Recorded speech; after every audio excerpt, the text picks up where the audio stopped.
Hello नमस्कार साथियों, कैसे आप सभी? उम्मीद करते हैं मस्त होंगे, स्वस्थ होंगे। तो एक बार फिर से स्वागत है आपका अपने इस प्लेटफॉर्म पे।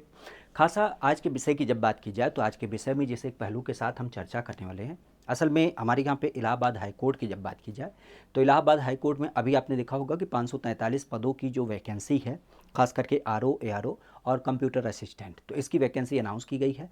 अब ऐसे में अगर देखा जाए तो उसके फॉर्म वगैरह भी भरा लिए गए हैं। 21 तारीख उसका लास्ट डेट था। अब अगर देखा जाए तो इलाहाबाद हाई कोर्ट, ये बेसिक आप जानते हैं कि जुडिशियल संरचना है जिसमें जज लोगों की नियुक्ति होती है। लेकिन जब हम बात करते हैं ऑफिस लेवल के कार्य के शैली को लेकर के, तो ऐसे में आरओ एआरओ एक उच्च कैटेगरी मतलब अधिकारी रैंक की पोस्ट होती है जो सामान्य जन भर सकते हैं। और इसके अलावा जब हम बात करते हैं सहायकी के रूप में, तो कुछ सहायक कर्मचारी जो होते हैं उनकी नियुक्ति करी जाती है। मिला जुला के अगर बात की जाए तो इन्हें हम ग्रुप सी और ग्रुप डी के कर्मचारियों के रूप में जानते हैं।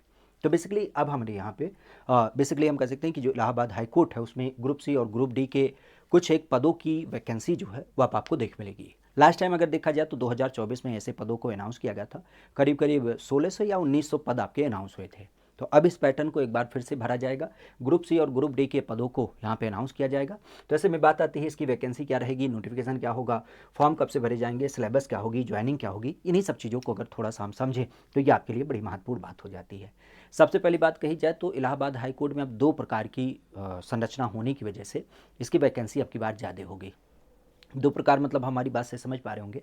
पहले हमारा इलाहाबाद हाई कोर्ट केवल एक था जो खाली इलाहाबाद में था। लेकिन अब आप जानते हैं संरचना के दृष्टिकोण से इलाहाबाद हाई कोर्ट तो आपके इलाहाबाद में स्थित है। इसके अलावा एक आपके लखनऊ में इसकी बेंच है। तो जाहिर सी बात है अब कर्मचारियों की संख्या बढ़ रही है। आप भी जानते हैं, इसके बारे में कई बार कहा भी जाता है कि एशिया में सबसे ज़्यादा जो जज हैं वो आपके इलाहाबाद हाई कोर्ट में है। तो जाहिर सी बात है कई सारे जज, कई सारी बेंचेज और कई सारे ऑफिसेज बने हैं। तो इसी नाते सहायक कर्मचारियों की भी संख्या अब क्या होगी, ज़्यादा हो जा रही है। तो ऐसे में अब की बार के फॉर्मेट की अगर बात की जाए तो यहाँ पे जो लगभग लगभग एक अनुमान है वो ये है कि लगभग लगभग 5000 से ज़्यादा पदों की जो होगी ये यहाँ पे वैकेंसी भरी जाएगी। लास्ट टाइम हमने बताया ना कि 3000 पद जो थे वो लास्ट टाइम आपके निकाले गए थे। लेकिन अब की बार 2026 की बात की जाए तो 2026 में लगभग लगभग 5000 से ज़्यादा जो पद होंगे, चाहे वो ग्रुप सी की बात करी जाए या फिर ग्रुप डी की, तो ऐसे में क्या की जाएगी, यहाँ पे आपकी भरी जाएगी। और ऐसा क्यों हो रहा है? तो जैसा कि मैंने बताया कि दो संरचनाएं, और दो संरचनाओं के अलावा अगर हम थोड़ी सी और बात करें तो अब हमारी जो जुडिशरी व्यवस्था वो और फास्ट मोड पे काम करने के लिए अग्रसर है। ऐसे में हमारे यहाँ पे कहा गया कि 900 से ज़्यादा क्या होंगे, लोक अदालतों का गठन होगा। अब आप भी जानते हैं कि लोक अदालतों में जज साहब तो बैठेंगे बैठेंगे, लेकिन जज साहब के जो सहायकी कर्मचारी होते हैं उनकी संख्या की हमें ज़रूरत पड़ेगी। तो इस नाते जब 900 नए लोक अदालतों का गठन किया जाएगा तो जाहिर सी बात है अब हमें क्या होगी, नई कर्मचारी और नए स्टाफ की ज़रूरत होगी। तो इसी नाते लगभग 5000 जो पद होंगे वह इसके अंतर्गत आपको देखने को मिल जाएंगे। ठीक है, बात आती है कि पदों को भरने के लिए जो बेसिक रिक्वायरमेंट होती है वो क्या होती है। तो पहली बात आती है एज ग्रुप को लेकर के। देखिए, अभी तक का जो इलाहाबाद हाई कोर्ट का ग्रुप सी और ग्रुप डी का फॉर्मेट रहा है, इवन यूपी में किसी भी फॉर्मेट की अगर बात करें तो उसमें आपने देखा होगा कि न्यूनतम 18 साल जो एज होती है वो मांगी जाती है। और न्यूनतम के सापेक्ष अगर देखा जाए तो अधिकतम एज ग्रुप जो होता है वो 40 साल तक होता है। तो हम यूँ कह सकते हैं कि 18 से लेकर के 40 साल का कोई भी बच्चा जो है वो इसमें आवेदन कर सकता है। और ऐसे में आप कह सकते हो कि 18 से 40 आपकी कोई एज ग्रुप है तो सीधी सी बात आप इसके लिए आवेदन करने योग्य हैं। तो ये बात होती है आपके एज को लेकर के। अब एज के अलावा अगर देखा जाए तो यहाँ पे बात आती है कि जो वैकेंसी है खास करके यहाँ पे ग्रुप सी और ग्रुप डी की, तो ये कौन कौन सी वैकेंसी है। तो जैसा कि हम जानते हैं ग्रुप सी की अगर बात की जाए तो ग्रुप सी ज़्यादातर आप कह सकते हो कि क्लर्क लेवल की जो वैकेंसी होती है, जो बाबू लेवल की वैकेंसी होती है, जिनको ऑफिस काम करना होता है खास करके एक सहायकी कर्मचारी के रूप में, तो ऐसे में इनका ऑफिस जॉब होता है और ये क्लर्क लेवल की वैकेंसी मानी जाती है। पदों की जब बात की जाए तो इनमें ज़्यादातर आपके जूनियर असिस्टेंट और स्टेनो जैसे जो पद होते हैं वो आपके शामिल होते हैं। योग्यताओं की बात की जाए तो योग्यताओं के रूप में आपका ग्रेजुएशन इसमें मूल योग्यता मांगी जाती है। बात आती है कुछ योग्यता के सापेक्ष में, तो योग्यता तो ग्रेजुएशन ही मांगी जाती है। लेकिन आप भी जानते हैं आजकल जूनियर असिस्टेंट, स्टेनो जैसी पद्धति की जब बात की जाए तो उसमें कंप्यूटर की बेसिक रिक्वायरमेंट होती है। अब कंप्यूटर के लिए एक आपको सर्टिफिकेट देना होता है जिसके बारे में आप जानते हैं, ट्रिपल सी का सर्टिफिकेट। तो ट्रिपल सी का सर्टिफिकेट या तो आपने नीलेट डोएस सोसाइटी से कर रखा है या फिर किसी मान्यता प्राप्त संस्थान से अगर आपने कर रखा है तो ऐसे में आप इसके लिए आवेदन कर सकते हैं। ठीक है, ये तो बात हो गई ग्रुप सी की। ग्रुप डी की जब बात की जाए तो ये एक सहायकी स्टाफ होता है बेसिकली, जिसको हम एमटीएस नाम देते हैं, मल्टीटास्किंग स्टाफ, जो सारे कामों को कर पाए। तो मल्टीटास्किंग स्टाफ की जब बात की जाए तो उसमें आप कह सकते हो कि ये पदों के सापेक्ष जैसे अर्दली होता है, अर्दली के अलावा अगर देखा जाए तो ड्राइवर हो गया, माली हो गया, या ऑफिस बॉय की जब बात की जाए, जो पानी पिलाना, फाइल को रखना या साफ सफाई करना, तो ऐसे में इन सारे कर्मचारियों की जब बात की जाए तो ये ग्रुप डी में आते हैं। अब ग्रुप डी की जो मूल योग्यता रखी गई है वो रखी गई है पदों के सापेक्ष। जैसे अब कोई माली होगा तो माली के लिए कोई विशेष ज़रूरत नहीं है, उसे यही होगा कि या तो वो 10वीं परीक्षा पास हो या 8वीं परीक्षा पास हो।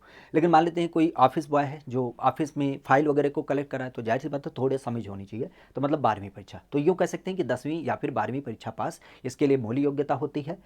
तकनीकी योग्यता की बात की जाए तो इसके लिए कोई विशेष कौशल की ज़रूरत नहीं होती है, क्योंकि नाम से ही पता चला मल्टीटास्किंग स्टाफ है।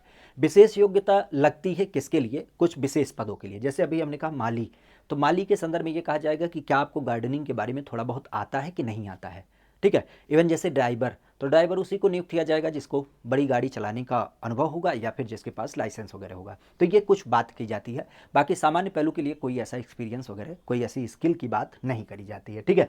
तो ये ग्रुप सी और ग्रुप डी के अलग अलग पदों के बारे में आपकी जानकारी हो गई। अब यहाँ पे अगर देखा जाए तो पेपर वगैरह कैसे कराया जाता है, लास्ट टाइम के पेपर को हमने आपसे साझा किया है। असल में हमारे यहाँ पे अगर हम सिलेबस और कह सकते हो कि यहाँ पे कह सकते हैं कि सिलेबस या पेपर पैटर्न की जब बात की जाए तो उसका पैटर्न क्या है, तो देखिए पहली बात तो ये ध्यान रखिएगा, ये एक स्टेज आधारित एग्जाम होता है। पहले स्टेज की जब बात की जाए तो उसमें क्या होगा, एक आपकी ओएमआर आधारित परीक्षा कराई जाएगी, मतलब आप कह सकते हो फिजिकल पेपर होगा। फिजिकल पेपर में ओएमआर प्रश्न पत्र आपको दिए जाएंगे जिसमें क्या होंगे, क्वेश्चन पूछे जाएंगे। और क्वेश्चन की जब बात की जाए तो क्वेश्चन के संदर्भ में जो क्वेश्चन आपके पूछे जाएंगे तो 90 मिनट आपका क्या होगा, टाइम दिया जाएगा। रिटर्न एग्जाम के लिए 90 मिनट आपको टाइम दिया जाएगा और इस 90 मिनट में क्या होगा, आपको 100 क्वेश्चन जो दिए जाएंगे उसके उत्तर करने होंगे। तो ऐसे में आप कह सकते हो कि 100 क्वेश्चन के लिए 100 नंबर आपके दिए जाएंगे जो कि 90 मिनट में हमें सॉल्व करना होगा। ये जो क्वेश्चन होंगे खास करके इनका पैटर्न क्या होगा, तो ये 4 विषय के ऊपर आधारित होंगे। सब्जेक्ट की जब बात की जाए तो ये 4 विषय होंगे। कौन कौन से होंगे, तो हिंदी है, अंग्रेजी है और आपका जनरल स्टडीज है और फिर आपका मैथमेटिक है। मतलब 4 विषय की जब बात की जाए तो जीके जीएस, अंग्रेजी, हिंदी और मैथमेटिक, इनके ऊपर आपके क्वेश्चन पूछे जाएंगे। इस तरीके से आप कह सकते हो कि यहाँ पे क्या होगा, यहाँ पे 25-25 क्वेश्चन जो होगा वो हर सेक्शन के लिए आपका दिया जाएगा, ठीक है। तो 4 सेक्शन के आधार पे 25-25 क्वेश्चन जो होंगे वो आपके यहाँ पे दिए जाएंगे और इस तरीके से आप कह सकते हो कि 100 क्वेश्चन 100 नंबर के आपके पूछे जाएंगे। इसके अलावा अगर देखा जाए तो इसी पैटर्न में आपका जो स्टेज 2 होगा, ये स्टेज 2 ध्यान रखिएगा किसके लिए होगा, जैसे कंप्यूटर असिस्टेंट की बात की जाए, जूनियर असिस्टेंट की जब बात की जाए तो ऐसे पदों के लिए क्या होगा, टाइपिंग टेस्ट होगा। बाकी सामान्य पदों के लिए जैसे एमटीएस है तो उसमें कोई ऐसी परीक्षा नहीं है, वहाँ पे केवल एक परीक्षा, उसके बाद आपका डॉक्यूमेंट वेरिफिकेशन। लेकिन जो स्किल वाले आधारित है जैसे स्टोनो पेपर हो गया, जूनियर असिस्टेंट हो गया, तो ऐसे में क्या होगा, यहाँ पे स्टेज 2 की जो परीक्षा होगी वो होगी किसके ऊपर आधारित, तो वो टाइपिंग परीक्षा कराई जाएगी। और टाइपिंग परीक्षा का जो पैटर्न होगा वो क्या होगा, कंप्यूटर आधारित आपकी परीक्षा कराई जाएगी। अब कंप्यूटर आधारित जो आपकी परीक्षा कराई जाएगी उसमें अपेक्षा होगी कि आप हिंदी के सापेक्ष क्या करेंगे, हिंदी के सापेक्ष 25 वर्ड आप टाइप कर लेंगे, ठीक है। तो 25 वर्ड क्या होगा आपका हिंदी में टाइपिंग आना चाहिए और 30 वर्ड पर मिनट कितना में आना चाहिए, ये आपकी अंग्रेजी में आना चाहिए। तो अगर आप टाइपिंग करते हैं खास करके तो ऐसी अवस्था में हिंदी या अंग्रेजी जो भाषा है उसके सापेक्ष यहाँ पे कहा गया कि हिंदी में 25 वर्ड और अंग्रेजी में 30 वर्ड पर मिनट क्या होना चाहिए, आपकी टाइपिंग का स्किल होना चाहिए। ऐसे में यहाँ पे कहा गया कि देखिए 25 नंबर जो होंगे वो आपके क्या होंगे, अगर आप टाइपिंग को समय के अनुसार कर लेते तो आपके 25 नंबर हिंदी टाइपिंग के लिए दिए जाएंगे और 25 नंबर क्या होंगे आपके अंग्रेजी टाइपिंग के लिए दिए जाएंगे। तो ये बात यहाँ पे कही गई, मतलब टाइपिंग को लेकर के भी क्या होगा, आपका 50 नंबर मिल जाएगा। तो 100 नंबर आपके एग्जाम वाले हो जाएंगे, 50 नंबर टाइपिंग के, तो 150 नंबर आपकी परीक्षा होगी और 150 नंबर के आधार पर क्या होगी, आपकी मेरिट बनेगी। ओवरऑल यहाँ पे कहा गया कि देखो कंप्यूटर क्वालिफाई करना है, इसमें कोई बाध्यता नहीं है। ऐसे में कंप्यूटर को समय रहते मतलब जितना समय दिया जाएगा, जैसे इन्होंने कहा कि 25 वर्ड पर मिनट, 30 वर्ड पर मिनट, तो उस टाइम लाइन में क्या करना होगा, उसी फ्रेम में आपको टाइप करना होगा। इससे ज़्यादा अधिक समय लेंगे तो फिर आपको बाहर कर दिया जाएगा। इवन इसमें भी गति मापी जाएगी और अगर कोई कम समय में करेगा तो उसे ज़्यादा नंबर दिया जाएगा। अधिकतर कह सकते हो 25 नंबर आपके दिए जाएंगे। मिलवा जुला के यहाँ पे बात की गई कि 25 में से 10 नंबर आपको पाना ही पाना पड़ेगा, खास करके हिंदी और अंग्रेजी टाइपिंग को लेकर के, मतलब फेल नहीं होना है। 10 नंबर अगर आप पाएंगे तभी आपकी क्या होगी, बाकी की चीज़ें जांची पड़ताल की जाएंगी, ठीक है। बाकी अगर देखा जाए तो अब यहाँ पे बात आती है वैकेंसी के पैटर्न को लेकर के कि इलाहाबाद हाई कोर्ट की जब बात की जाए तो इलाहाबाद हाई कोर्ट किस कारण से जाना जाता है। देखिए इलाहाबाद हाई कोर्ट की जो सबसे बड़ी बात और सबसे प्यारी बात लगती है वो हमें लगती है इसकी ये फास्ट टैग। मतलब आप कह सकते हो फास्ट टैग क्या मतलब, फास्ट टैग का मतलब ये है कि सरकारी नौकरी का हम सपना सजोते हैं। अब जैसे यूपी ट्रिपल एस आयोग की बात करें, 2015 में फॉर्म आया था और अभी तक उसकी ज्वाइनिंग नहीं हुई। यूपी पीसीएस की अगर बात की जाए 2005 में फॉर्म आया, अभी तक ज्वाइनिंग नहीं हुई। टीचर क्षेत्र की अगर बात की जाए तो 20 साल बाद, 25 साल बाद नौकरी मिल रही है।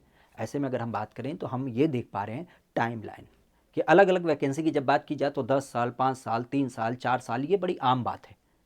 बड़ी आम बात है, बहुत कॉमन बात है कि वैकेंसी क्या होती है, साल साल 2-2 साल तक चलती रहती है। उसे क्वालिफाई मतलब क्लियर ही नहीं किया जाता, ज्वाइनिंग तो दूर की बात है। अब ऐसे में अगर इलाहाबाद हाई कोर्ट की जब बात की जाए तो बिल्कुल ये जिस दिन इसका नोटिफिकेशन आता है उसी दिन से इसकी उल्टी गिनती चालू हो जाती है, क्योंकि इलाहाबाद हाई कोर्ट अपने इसी विषय के लिए जाना जाता है कि वो अधिकतम 6 महीने का समय लेता है। मतलब न्यूनतम 6 महीने और अधिकतम 9 महीने। 9 महीने के भीतर ये पूरी की पूरी प्रक्रिया क्या करेगा, संपूर्ण कर देगा और आपको आपके हाथ में ज्वाइनिंग लेटर दे देगा।